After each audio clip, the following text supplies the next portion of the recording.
I think that all our problems can be solved if we come together as a community to solve them. I don't think any one person can solve issues or even a small group of people. And so I think that really guides a lot of the work that I do. But also, me personality wise, while I may be somewhat of an introvert, community is so important to me. And so when I moved and left my family and the community that I had grown up in for nearly 20 years, it was a shock. And the first loss that I felt was loss of community. And I worked tremendously hard to build a new community here in Toronto because I needed it.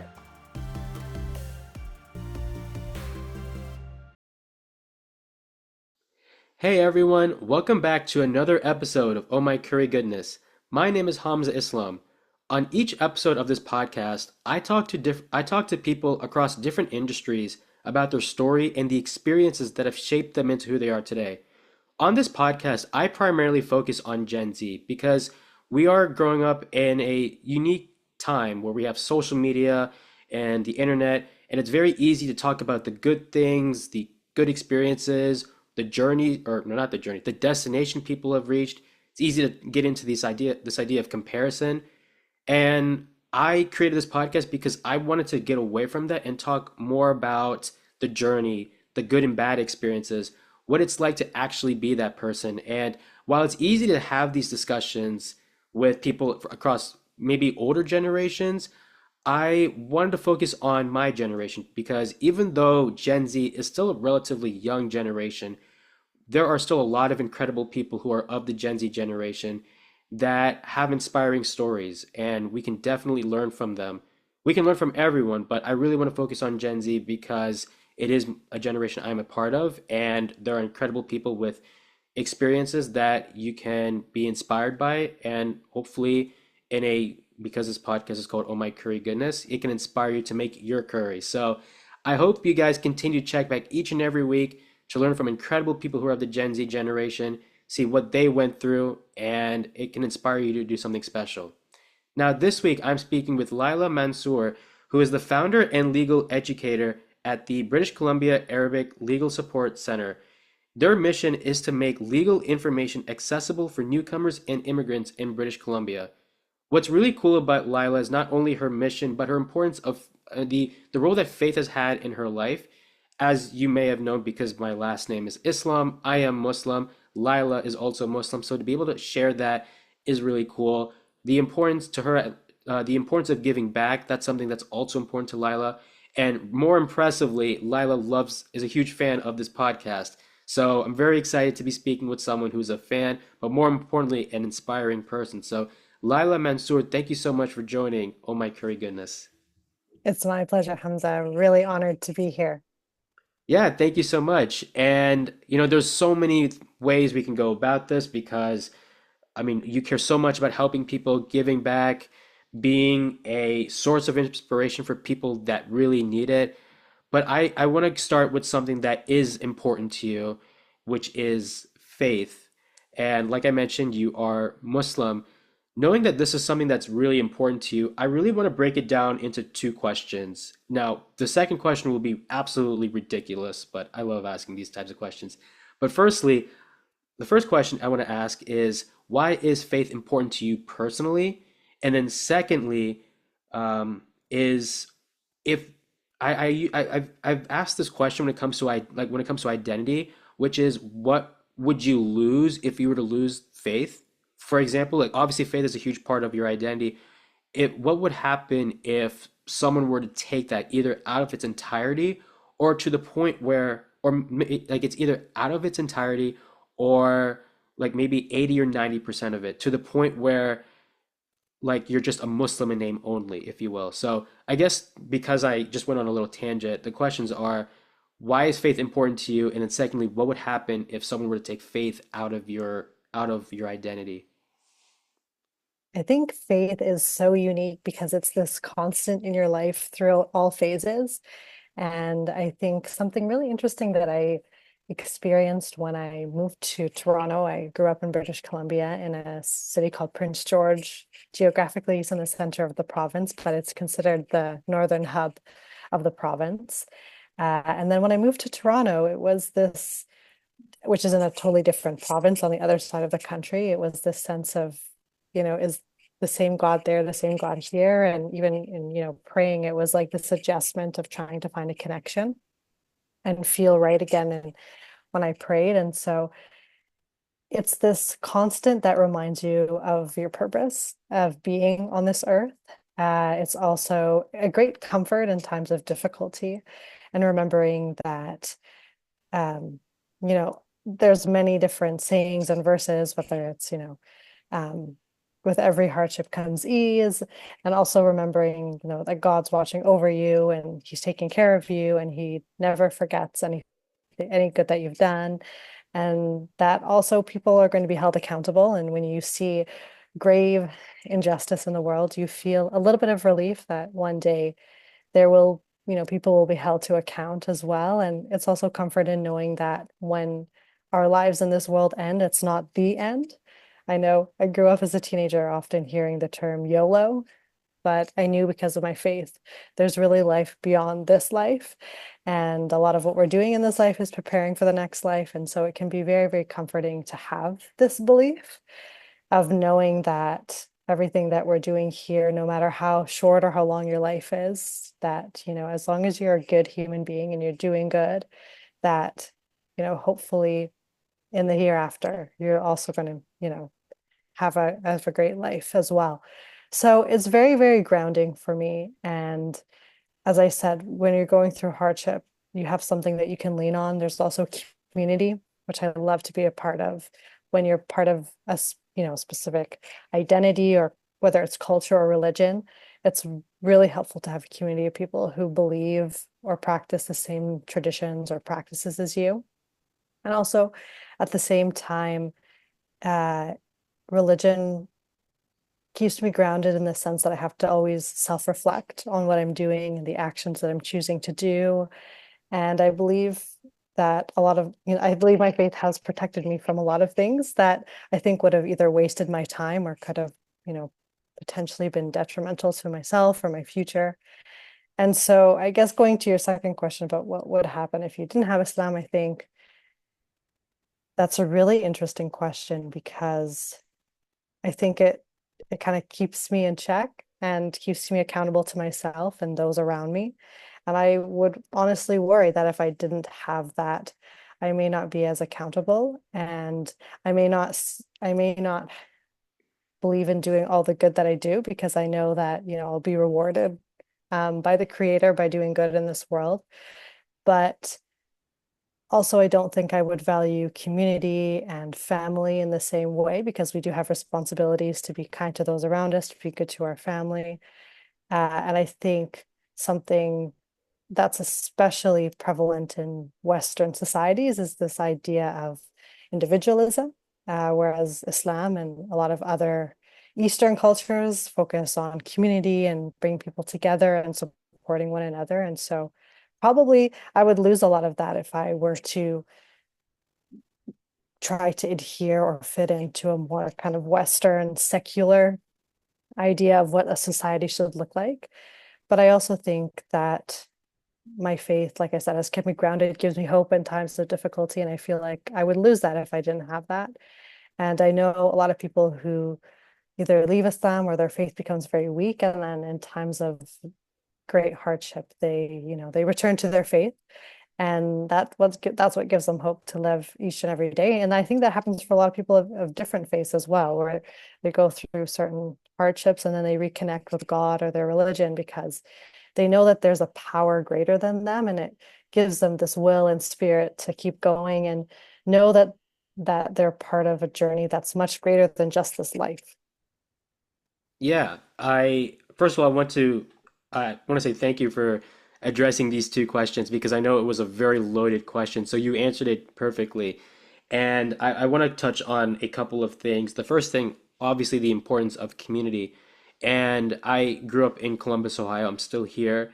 We do have a pretty big, well, I mean, like a pretty big Muslim population. So to be able to have Muslims regardless of their background, because obviously there's different Muslims. Like there's like I'm Bengali, so there's Bengali Muslims. There are Muslims from India. That we have. people from Asia or other parts of Asia. So to be able to share that religion is really special. And I don't know what life would look like if I were to be like one of, if not the only, because then it's like, okay, how do I adapt in this community? Now it's like a sense of survival, if you will. But the interesting thing, I've said this about religion, I view it as a GPS of some sort when you were talking about like what you would lose. And I say GPS because even though GPSs can be annoying at times, uh, it gives you a sense, it gives you a direction. And so, for example, if I didn't have a GPS and I were to go from Columbus to Toronto without any sort of direction, someone would have to wish me good luck because there's no way on planet Earth I am going to be able to do that. That's why I need something that's going to be able to tell me what to do and what not to do. And I think religion, maybe there are other topics or other things that can do that, but I also feel like religion itself will tell you what to do, what not to do, what to partake in, what to stay away from. Because in the United States, and I'm sure in Canada, and I'm hopefully not using this as a way to degrade people in any way, but there are certain practices that Muslims do not value. Like, for example, in college, people like to drink a lot, but in Islam, we don't value that. So it's definitely a tricky slope still, but going back to what I was saying, I think religion, in particular Islam, teaches you the importance of knowing what to do and what not to do and separating right and wrong. So I know we went a little religion on that, but that's kind of where I No, get. and I appreciate that. I think sometimes as religious Gen Zs, we feel a little bit awkward about being religious because sometimes it's like looked down upon or you're being too traditional or old fashioned. And so I feel like I can express myself when I can talk about religion safely and feel like I can talk about my experiences without feeling like I'm old fashioned in some way. Now, I guess from like the moment you were first exposed to Islam to today, what would you say that relationship was like? Because I, for me, I felt like growing up, it was more of a I have to do this. For example, one of the things that we have to do as Muslims is pray 5 times a day. So I felt like growing up, it was more like a I have to do this because my mom is telling me to do this. And what I think I was missing at the time that I feel like has been a struggle now is trying to understand the why. And I think if if the stupid 9, 10, 11, 12-year-old Hamza were to go back in time and figure out a way to switch from I have to I want to, I feel like I would have been more curious about it. And that's what I'm trying to do now, although it's a process because, dealing with school, it takes so much of your time. But I felt like growing up, it was more I have to do this because someone told me to do it instead of seeing it as I want to do this. And I felt like if I had that when I was younger, I would have been maybe closer to my relationship with faith, or maybe just been a bit more curious, the same way I'm curious to know about people's personal stories, which this is why I have a podcast. No, and I totally understand that feeling. I think anyone's relationship with religion is very fluid, regardless of how religious you may be, whether in your youth or when you're older. Everyone's journey changes over time, and how religious you are can even change during different phases of your life. So I totally get that. And children as well don't necessarily understand the importance of certain traditions or rituals that are part of the faith. I remember when I was younger, I would ask my mom, why do we have to pray 5 times a day? Like it feels like too much. Or why does it have to be every day? Some people of other religions only go to their place of worship once a week, and that's really it for them. And, my mom would say, well, it's kind of like calling God and being reminded of your connection with him. And that's the reason. And I think as you get older, like you said, Hamza, is that you recognize the importance of those things in a different way. So for example, when I pray at work, it forces me to take a short break to get up and pray and remember God. And it's this unique experience. And then I think back to when I asked my mom about the purpose of praying. And then I realized as an adult, it's to take a break, to remember your purpose, to remember the creator. and I think it's a very unique feeling that as a child you can't yet appreciate because you haven't seen the realities and the harshness, I think, of the world, and you don't yet have you haven't yet fully developed that need for understanding religion or having a connection yet because you're still learning so much about the world. So I don't think your experiences are all that different from any other young Muslim kid. And, it reminded me of my brothers who definitely have to be reminded about getting up and praying every prayer. I was a little bit different, I think, because I was a bit more mature, being the eldest of four younger siblings. I think I was a bit more mature. And so I had a better understanding of like, I need to do these things because, I want to be a good person. I strongly believe in a hereafter and that I'm going to be held accountable. And that's been a big guiding principle. And I think also just wanting to strongly adhere to the religion for the benefits that I personally believe that I felt in my life, even at a young age. I would, I would, I would remember to pray. And I think a lot of it that is just believing that when you adhere to the religion, you have great blessings in your life and God puts blessing in your life. And so that's why it was a little bit easier for me to adhere without having to have constant reminders from my parents and actually wanting to do that. But now as an adult, we really get to appreciate the blessings that religion puts in our life, whether it's comfort, prayers, dua, where we actually make supplications for things that we need and really desire or really want. And then, like you said, community and so many other benefits that I could list. Yeah, and one thing I always try to remind myself is that everyone's journey, let's say for faith, is it's a work in progress. I think it's sometimes easy to think that you're the worst person in the room because either you're by yourself and it's easy to have negative thoughts in your head, or because you see other people and they have far more knowledge than you. So it's like you feel like you're the bad person in the room either way, but it's always nice to see or to understand that everyone is a work in progress and that I'm not alone. So I do appreciate you for using your brothers as an example, and that it can be a work in progress. But everyone will get to it at some point as long as they continue to put in the effort.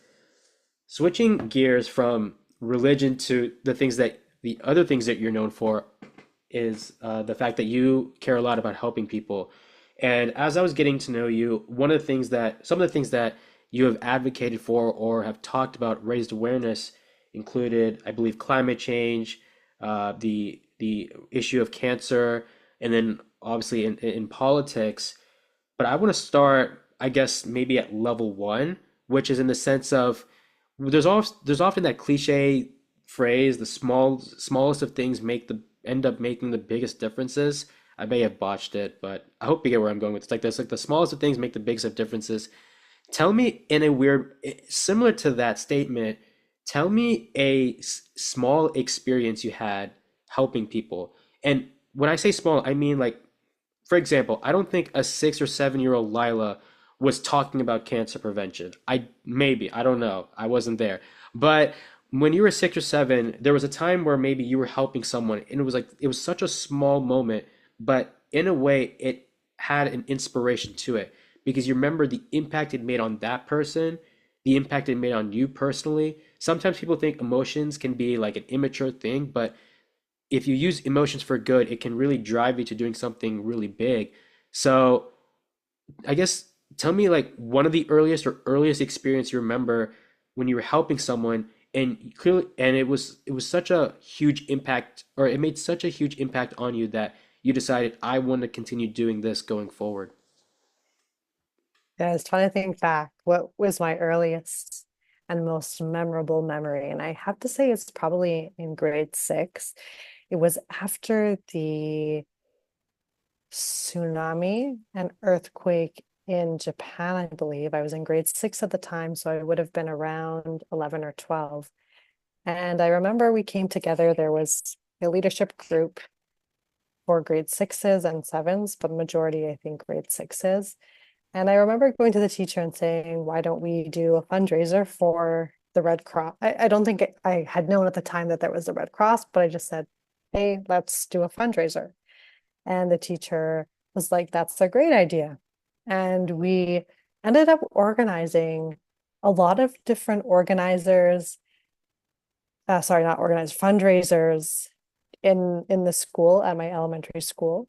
And also we did a campaign where for every 50 cents or dollar, we would create an origami crane.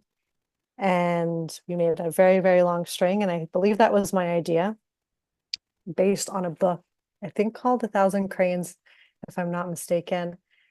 And I think for me, that was somewhat of a life-changing moment at a young age because I was in a bit of a leadership position and I realized that I really loved that. I loved getting to organize and bring my ideas to life, but also get to work with those around me to bring my ideas to life.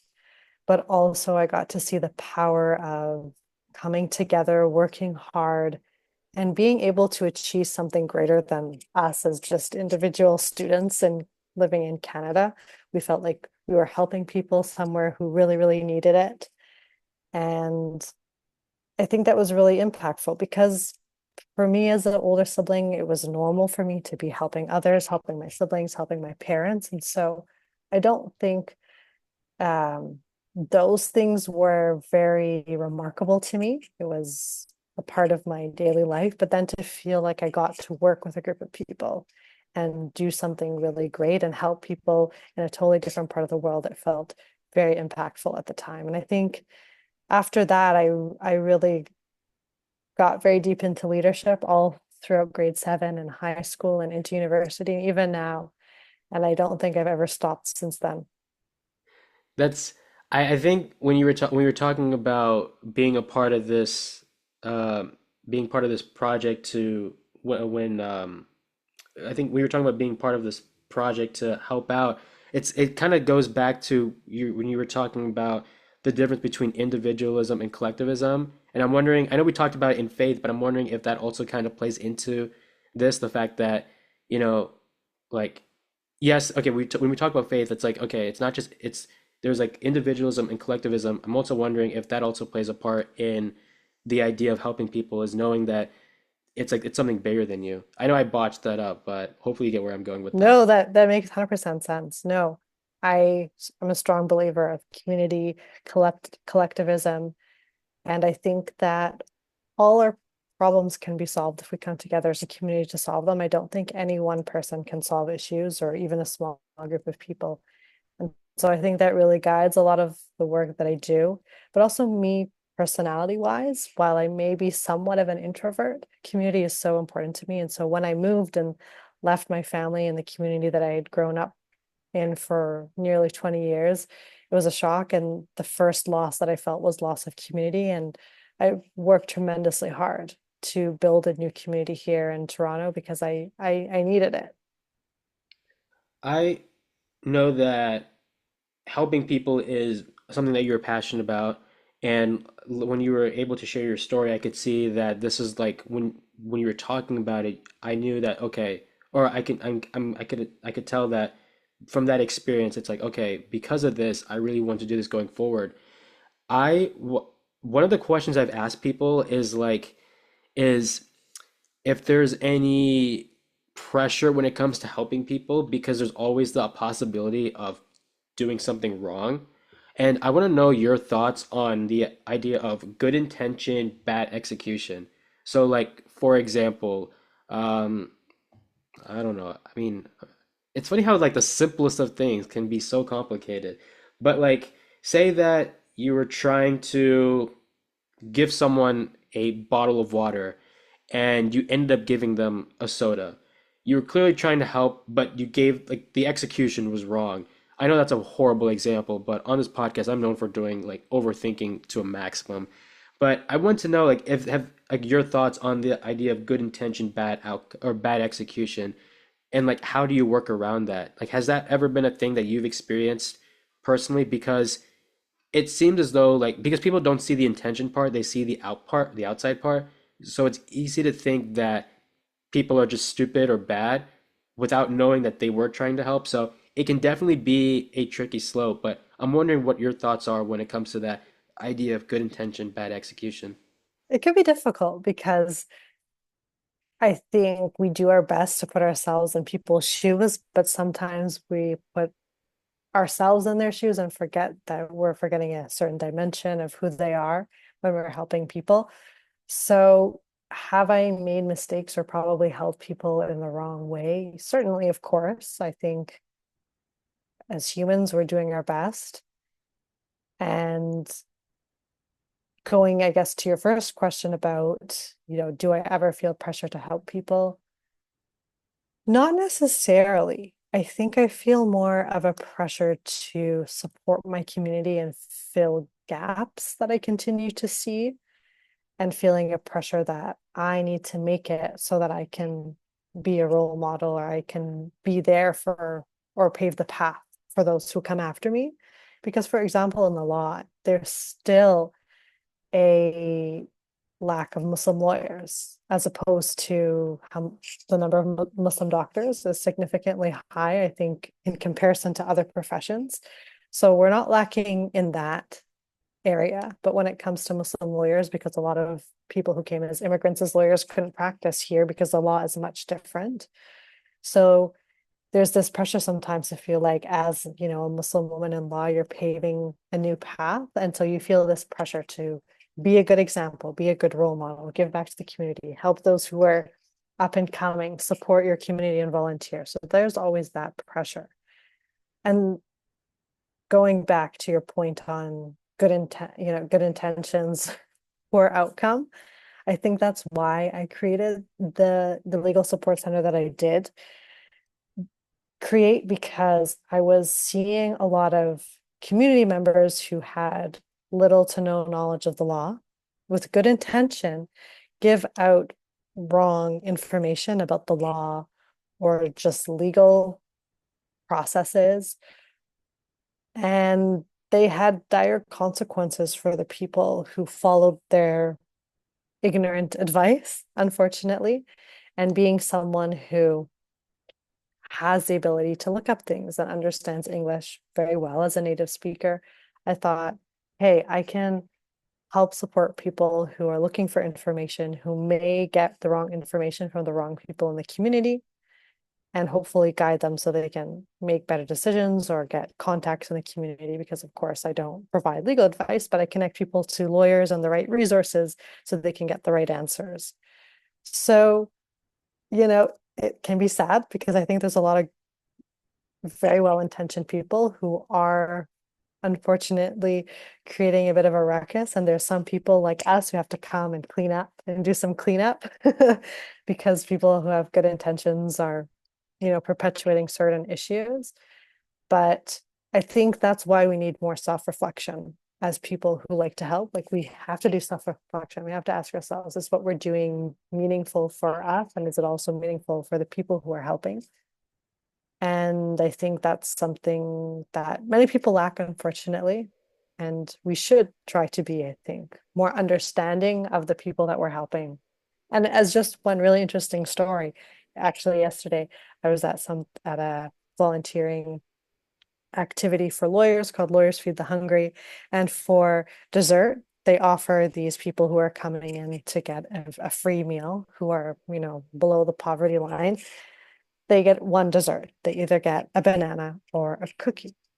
And I remember at the very beginning thinking, why would anybody want a banana? Why are there so many bananas?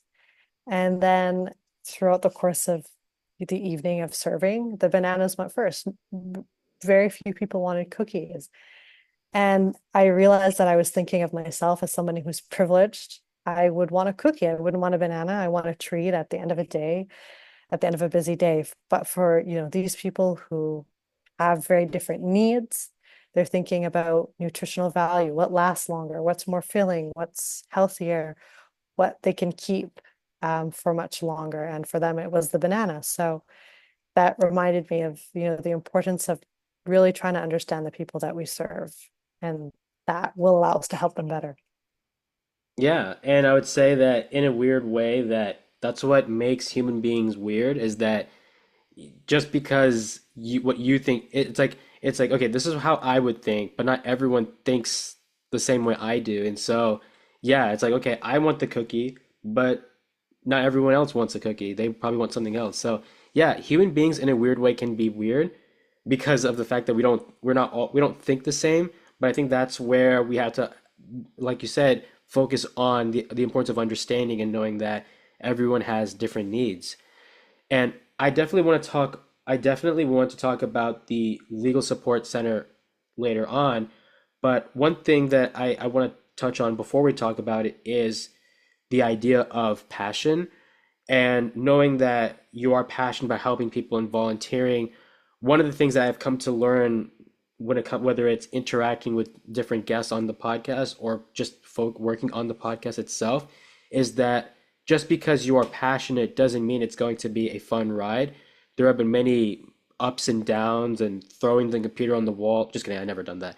But definitely good and bad, definitely an up and down or roller coaster of a journey. And I'm sure that a lot of people, when it comes to their passion or passions, excuse me, they will say the same thing. For you personally, what were some of the biggest challenges you've had when it comes to your passion? And despite those challenges or obstacles that were in your way, how did you know that it was still the right decision at the end of the day to continue pursuing it? Because we know that challenges exist, but when we like once you experience it, it can, depending on how bad the obstacle or challenge is, it can very easily to be like, it's very easy to come to the conclusion that you're not the right person for the job, but you want to continue doing it because you love it. And so it's a really weird love-hate relationship or love dis like dislike relationship. So if and I don't want to make you talk about like your darkest challenges, but what were some of the challenges that you had when it comes to your passion? And despite those, how did you know that it was still the right decision to continue going forward and not focus on something else? I think the most difficult thing about being someone who's passionate about so many things is managing all those passions together and making sure that you focus your energy on the right things, which is why you've seen I've been a part of a lot of different, very different things over the years. And I've refined my passion, some of which I'm not as passionate or I don't do a lot of volunteering in, such as, my cancer research and fundraising advocacy over the last several years has nearly diminished, but still in my free time, I do still donate and keep a connection with those who have been a part of my journey. But I think in terms of challenges along the way, I think a lot of them had to do with the typical challenges that you would face in a particular phase. So for example, when you're applying to post-secondary, there's that stress of having good grades or a good application. And then when you get into university, it's about making sure you have good grades and keeping that up.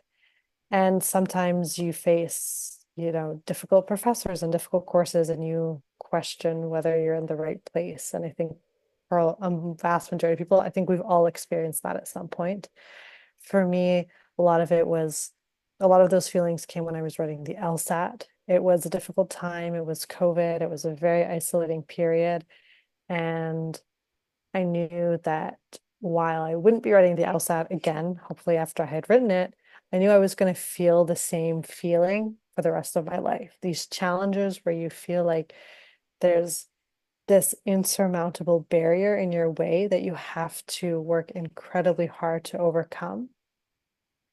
And I obviously question, like, am I going to the right profession? Do I want this? Do I have the right skills? But at the end of the day, what will always keep you grounded is your passions and the reasons for why you want to do this thing. I remember when I moved, one of my mentors told me, she said, remember everything that you've done up to where you've gotten, and remember why you did all of that work to get where you are so that you can remember to keep going. And I think of her wise words very often whenever I'm in doubt. I say, like, look at everything that I've done to get where I am now and where I'm going and why I want to be here. Not every day is going to be living out your passion. As a lawyer not every single day is a wonderful day. Not every day is a win for you. Not every day is a win for your client. Not every client is your ideal client. Not every day feels as fulfilling, but you're working and putting in effort every single day so that you can experience those days where you feel like you're living your passion. Now, when do you know that what you're doing is not actually for you? Because sometimes you have to understand that difference between, like, I'm struggling and I'm going to get over this because I want what's on the other side of the wall, or I'm struggling and I actually don't want what's on the other side of the wall. And that can be really, really, really difficult, I think, to be able to differentiate or know. And I think, I guess I'm being a bit of an economist here, but you have to do a cost benefit analysis and think about, what am I giving up? What am I sacrificing? What am I, what are the opportunity costs of, pursuing this thing or not pursuing it? Am I really happy? Am I chronically upset, depressed because of my choices? Um, or can I be, patient and get through this? I think those are questions that each person has to think about. And when I have, stopped volunteering for a certain cause, or stop being as active in a certain space, it's usually because I have priorities. And I think at the end of the day, people have to prioritize. You have to sit down with the list and think, okay, what is most important to me at this point in my life? If making money right now is most important, then maybe pursuing my passion in the arts isn't best for me right now, because it's not bringing me in money and I direly need money. Or for example, if I were personally going to prioritize mental health and mental well-being and I needed to take a break, I wouldn't tell somebody, yeah, you should go to law school, because that's not appropriate given what they're trying to prioritize at that time in their life. So it always comes down to priorities. And for me, my priority, at least for now, continues to be, trailblazing and entering spaces that Muslims are not frequently in. And I think that has guided me. But I think I could understand if I came to a point where there was significant burnout and I needed to take a break and I needed to pivot, then I would try to listen to myself. There's something you just mentioned, which is the fact that there are spaces where Muslims are not usually in. And I want to talk about something that is important to you, which is the fact that you are a Muslim and a woman. And one of the things I saw this on an interview you did where you talked about how there, and especially, and this is true, especially when around in different cultures, but let's use Muslim women for example. There are traditional roles that Muslim women are supposed to have. So there's a sense of like you want to see lot more Muslim women involved in politics and volunteering and giving back, but understanding that in certain parts of the world, Muslim women are usually limited to those traditional, like taking care of the family, cleaning, like these are the roles that they're limited to. And but you're someone that's like, we can do more than that. We can be of service to community. And I'm wondering what it's like to navigate that battle because forget skepticism or criticism or I guess negative feedback from other people. What about feedback within your community? Because it feels like if you're in this, you're whitewashed, and then it feels like you're an enemy or a villain in a community, but you're, like we said, like the intention is good. You want to uplift and inspire people knowing that you can do more than what has been traditionally practiced, if that's the appropriate term. I think it's a constant struggle between wanting to be able to be everything when you can't.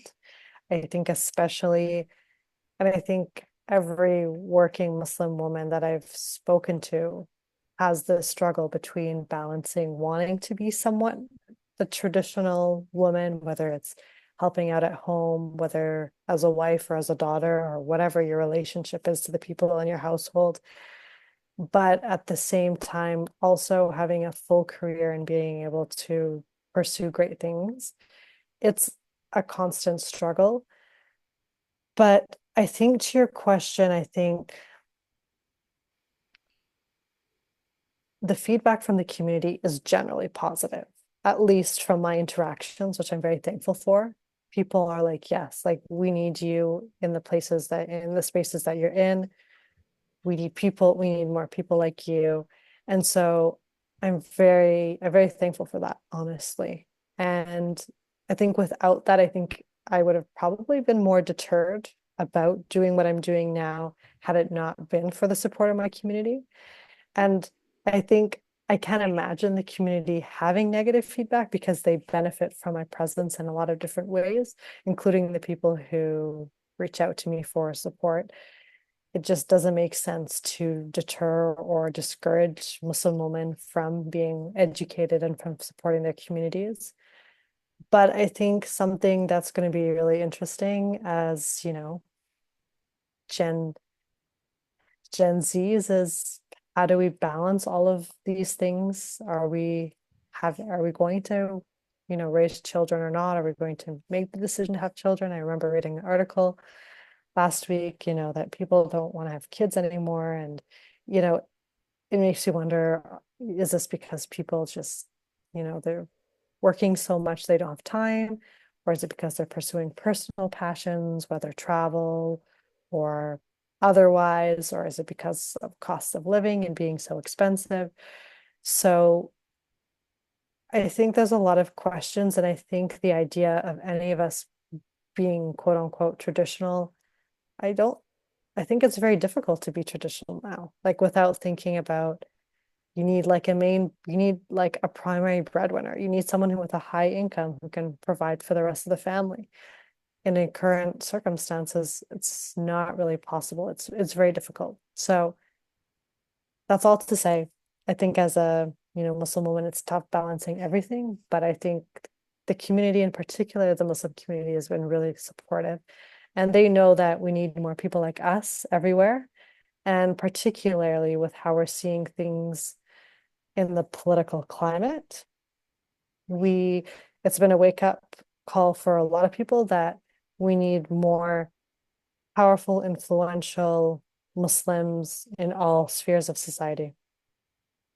For sure, and I would say that Muslim women are some of the most strongest minded people across different countries. You don't want to upset them because, yeah, it can be because they're going to prove you wrong. We've seen that, of course, in history, and I'm sure we're going to continue seeing that in the future.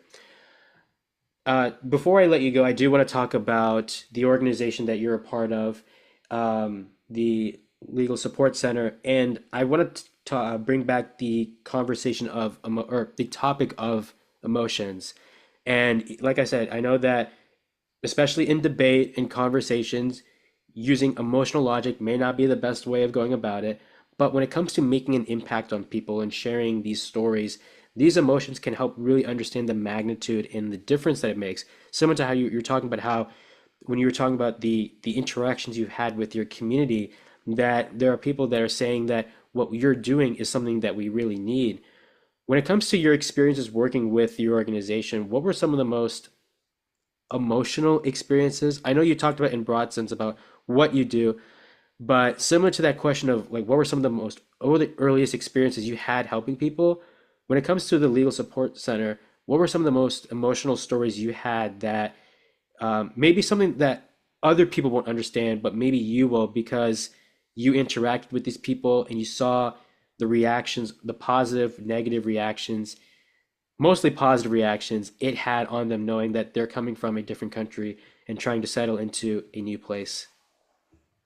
Yeah, I think it's had a profound impact when so I frequently get inquiries regarding things that I could easily Google and find it online. And it makes you appreciate your ability to speak the language of the place that you're in, to be able to navigate the systems, and to be able to also have the ability to understand what you need to Google to get what you need.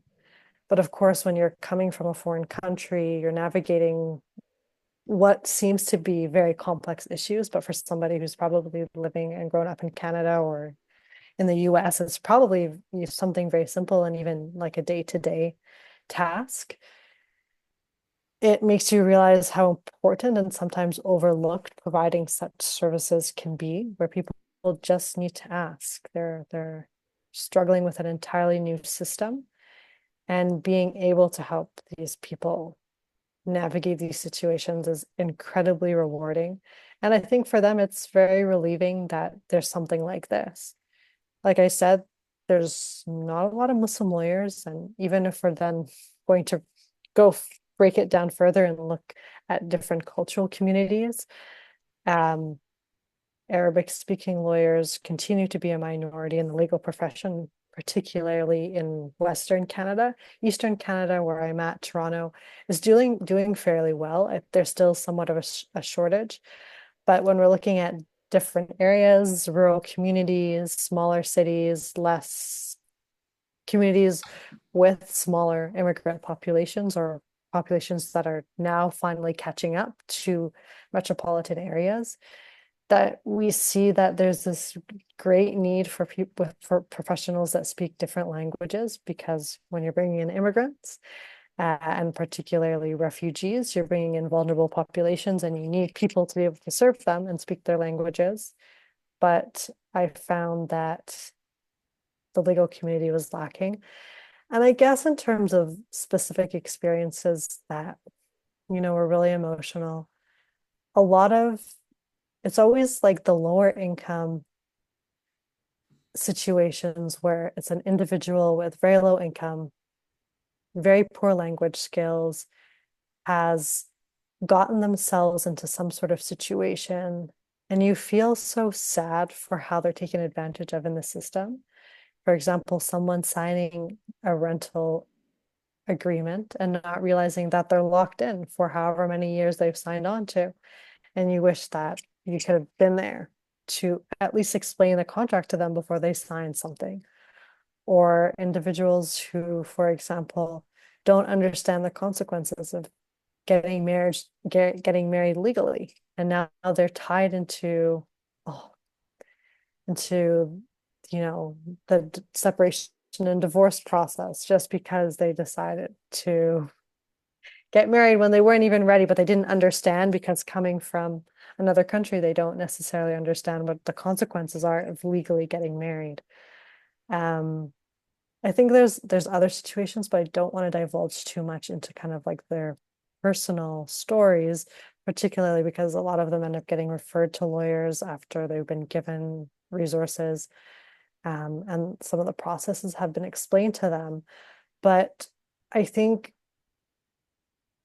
I think really for a lot of the people who are lower income and getting support and help and guidance and assistance, they feel so much relief that there's something for them. And you know, I think it's always the saddest part when these people can't afford a lawyer, they can't afford anything, because access to justice is such a critical issue. And then when you compound issues like domestic violence and people needing to leave their homes, because it's unsafe, and then you tell them, okay, I'll help you apply for legal aid, um, and then there's so many complex issues that kind of like it's like an onion, and you just keep pulling the layers, and there's more problems and barriers. And sometimes, there's not much that I can do sometimes for people who reach out to us, except for saying, hey, like, you can contact legal aid. They'll assign an interpreter because your issue is just so complex and you need support. And then they feel overwhelmed. I feel, very fulfilled doing the work, but it's also can be very sad. And I do build relationships. A lot of people who reach out sometimes, I remember helping one woman, kind of just walked her through the process for applying for social assistance. She had just separated, and sometimes she'll message me updates about how, her young girls are growing, and just knowing that I was a part of helping her establish herself in Canada and kind of navigate the systems is just rewarding to know that I made things a little bit better for somebody. For sure, and it's interesting because you talked about how in different countries there's different laws, and I think that's one of the things that makes it really difficult. And it's similar to how you're talking about like the whether it's like the marriage contract, like you know how it's being learned or how it is in one country will be different from what it's like in Canada and the United States, and it's difficult. But I'm glad that there are people like you that are able to try and do your best to make sure that you can help them make the right decision so that they don't regret it in the future. And that's actually how I want to wrap it up, which is to talk about the future. So I want to break it down to two parts. So firstly, what does the future look like for you regarding the your work with the Legal Support Center? Are there any, I know you still want to stick to the main goal of helping people and giving them the right information they need.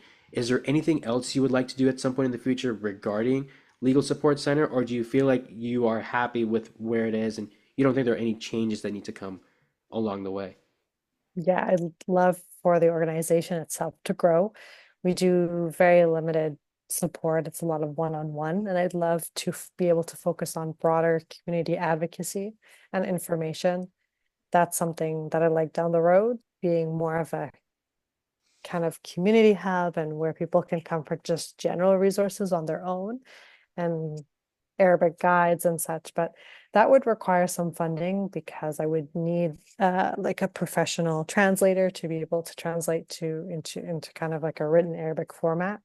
But that's a plan that I have down the road, and I hope that it can grow. And there was a period during COVID that I was doing webinars, so I'd love to go back to doing those webinars and bringing people together and having them learn in a kind of community-based setting as opposed to one-on-one. But we, of course, like you, I have a busy schedule at the moment and just managing different things.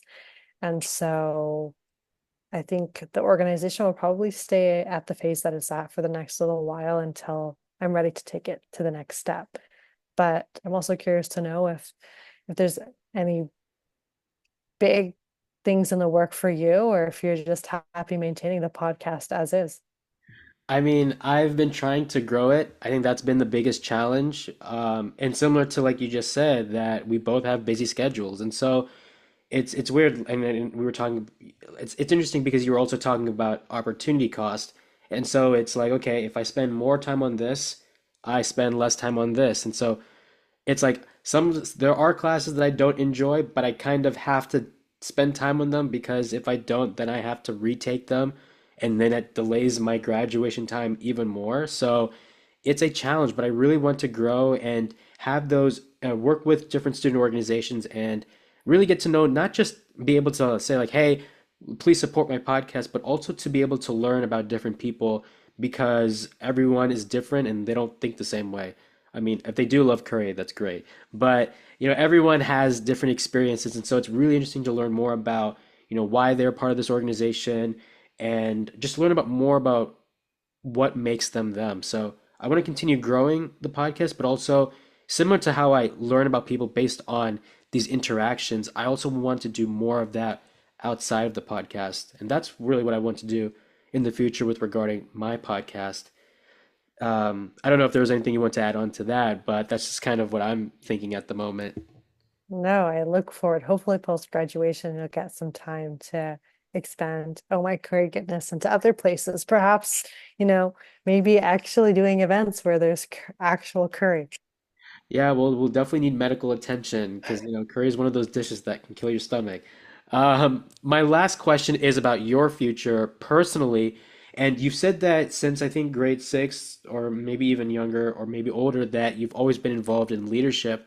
Now, I was reading a book about Mount Everest, and for those of you who don't know, Mount Everest is extremely difficult to climb. Very few people have done it. The negative consequences is, I mean, there's more risk than reward in the sense that if it's any one false move could be death. I was trying to not make it dark, but it had to be dark. The reason why I say that is as difficult as it is to climb Mount Everest. I mean, I've never done it, but like anyone can tell you and you can just look it up on the internet. Mount Everest is difficult to climb.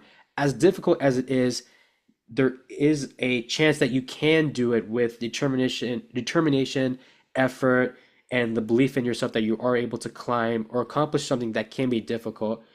I want to ask you, I know that was a ridiculous way of going to this question.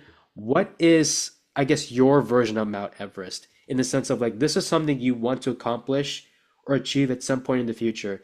It might be difficult, but it's something that, because like you said, you've been involved in leadership, been involved in volunteering, that even though it's difficult, you feel like with the determination, the effort that you've always had, you feel like you could achieve or accomplish that certain thing. So, yeah, tell me your thoughts on that. Yeah, I don't have any plans on climbing Mount Everest anytime soon, but I'm in an interesting phase in my life where I have set a lot of goals for myself, and I've met nearly all of them. And so I'm in this interesting phase because I was always working towards getting your undergrad done and becoming a lawyer. And now I'm just several months away from becoming a licensed lawyer. And I'm entering this space of, okay, what comes next? And I think I'm still trying to develop what I would like my journey to look like and how I want to use my education and my skills to make an impact, whether it's continuing and working in the legal profession for a long time and one day becoming a judge, or pivoting and entering the political space and running for office. I'm not too sure yet. But I know that I will continue to be very active in the community. I will continue a lot of my advocacy work, but what my Mount Everest is, I've been thinking about that, for the last little while. And let me tell you, Hamza, I will get back to you on that one because I'm still trying to figure that out too. But I hope, I'm searching for my Mount Everest, and I may just happen to stumble upon it, or I may just continue to, maybe I'll have like small mountains. What's a smaller mountain?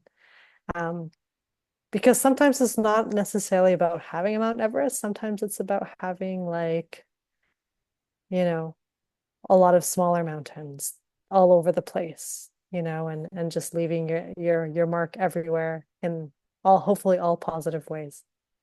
For sure. And like we talked about in the beginning, everyone is a work in progress. So it's okay that you admitted that you don't know what your Mount Everest is, but I'm sure that at some point, whatever that challenge or obstacle is, you're able to overcome it and achieve more. So yeah, I really appreciate that. Um, Leela, I know that like you said that you have a very busy schedule, and I know I took an hour of your time, but I just want to say thank you so much for joining the podcast. It was great to learn more about the experiences you have with faith, your with volunteering, passion, helping people. We need more people like you because we don't see that. So I hope that I hope you continue to do that going forward, and you continue to do incredible things in law or whatever field you pursue. So yeah, best of luck with everything, and I hope we get to meet in person one day because it's always great to connect with Muslims and continue to see the incredible work that Muslims are doing, not just in the United States or in Canada, but also around the world. I hope that very much too. And you likewise. I think we need more like-minded young people like ourselves out there in the world.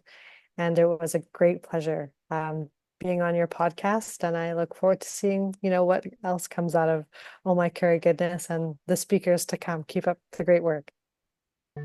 Thank you guys so much for listening to this episode. If you guys like what you saw, be sure to subscribe to this podcast on Apple Podcasts, Spotify, or wherever you get your podcasts.